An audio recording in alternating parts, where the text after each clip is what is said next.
Oppo F11 pro charger और data line आज इसमें रीडिंग करेंगे।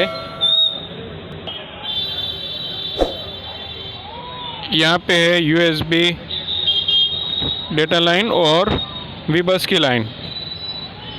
ये नेगेटिव लाइन है, नेगेटिव पॉइंट है माइनस का, ये पॉजिटिव है। वी बस पहले बीच में देते थे कनेक्टर, अभी साइड में दे रहे हैं, ठीक है ना। आपको कंफ्यूज नहीं होता है, इसको ग्राउंड मत समझ लेना। एक तरफ ग्राउंड है, दूसरी तरफ ग्राउंड नहीं है, वो वी बस की लाइन है। और ये दोनों डेटा प्लस और डेटा माइनस के टेस्टिंग पॉइंट के थ्रू यहाँ से जाएगी ऊपर कंपोनेंट के थ्रू। एक IC दिया हुआ है, इस IC में जाएगी। यहाँ से ये CPU को चलेगी। ऊपर है बैटरी ID, बैटरी थर्मिस्टर, और नीचे डेट लाइन, बैटरी डेट, और data plus data minus USB वाले, ये सभी लाइन CPU को जाएंगी। अभी इस IC में अगर ख़राब हो गई तो जंपर भी कर सकते हैं, लेकिन आपको IC ही रिवॉल्व करके डालनी है। और यहाँ पे वी बस की लाइन चलेगी इस टेस्टिंग पॉइंट के थ्रू। ये ट्रांजिस्टर दिया हुआ है और इस ट्रांजिस्टर से ऊपर कंपोनेंट है कैपेसिटर, और ये भी कैपेसिटर ही है। वहाँ से इस छोटी सी IC में जाएगी और यहाँ से ये भी एक तरह से रजिस्टर का काम कर रहा है। और इस पॉइंट पे नीचे 5 वोल्ट आने चाहिए, बैटरी वोल्ट 5, बैटरी वोल्ट ने USB के वोल्ट। वी बस की लाइन 5 वोल्ट की होती है। और ये OVP IC है।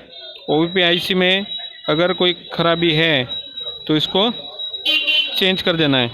और इस पॉइंट तक 5 वोल्टेज आते हैं। अगर PMI के बाजू में जो कैपेसिटर है, इन सभी पॉइंट पे 5 वोल्टेज आते हैं, तब तक OVP अपनी ओके है। उसमें OVP का काम सिर्फ वोल्टेज प्रोटेक्शन है, ओवर वोल्टेज प्रोटेक्शन, इसका नाम ही फुल फॉर्म यही है। तो आप यहाँ पे 5 वोल्टेज देख लीजिए, फिर यहाँ से आगे की लाइन ओके।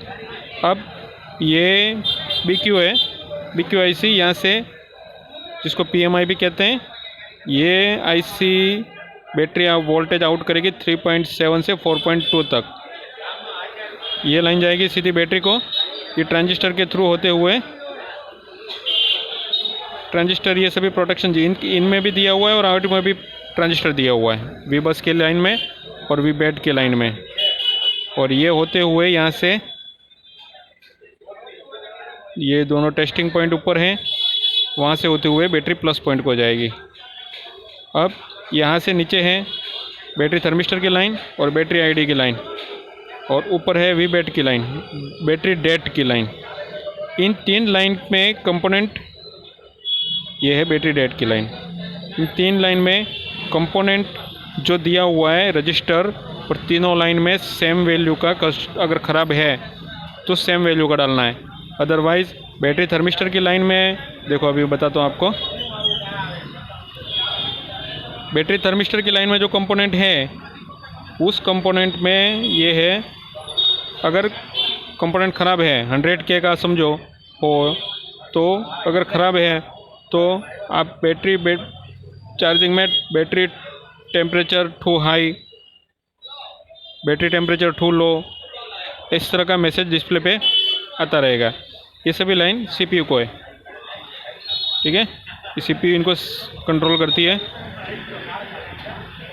अब यहाँ से BQ IC battery we bat out भी करती है और वी बैट इन भी होता है। पूरा मोबाइल के लिए वी बैट जब चार्जिंग लगाते हैं तो आउट भी होता है, वी बैट के लिए आउट करती है, और वी बैट वी बस इन होता है।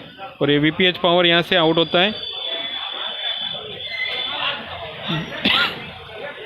VPH पावर IC के लिए है, और पावर IC में ये लाइन वहाँ से सेकेंडरी लाइन होकर के पूरे सर्किट में सप्लाई होती है।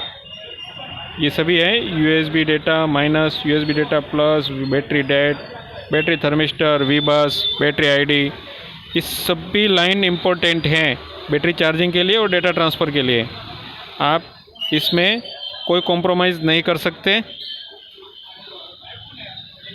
और देखिए कि कहीं पे भी कोई कंपोनेंट मिस तो नहीं हुआ है, कहीं पे भी कोई लाइन ब्रेक तो नहीं हुई है। इस तरह से आप देख लेना और वहाँ पे सेम वैल्यू का रजिस्टर कंपोनेंट वहाँ पे डालना है। ठीक है। F11 Pro। Thank you.